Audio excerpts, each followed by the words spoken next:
non-padded day, but I thought the execution was cleaner.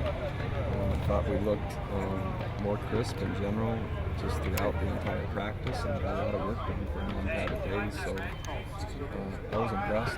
Coaches clinic tomorrow, so we have a lot of coaches that are going to be here. A nice practice plan for tomorrow, and so yeah, I think it's right on track.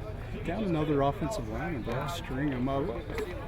What are he doing? How much tougher does that take? It's a lot tougher, just from the standpoint of that would be possibly 8 offensive linemen that will be in the 2 deep and playing for us next fall that we're not practicing with this spring. But he was simply locked up on a defensive lineman, and the running back got tackled, and they rolled into the back of his leg while he was locked up. So it's kind of not preventable. But 8 to 12 weeks, he'll be back for the season as well. Does that put a damper on the spring game? I think so.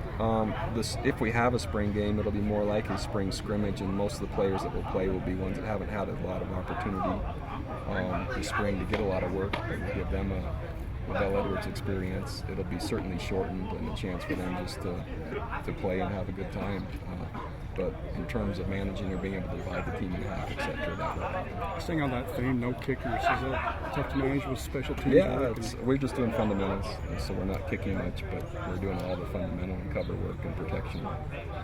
Talking to JD a little bit, he's having to sit out and he's watching other walk-ons try and do what he did last year. Any of those guys impressing you so far in camp? Not to the point JD has.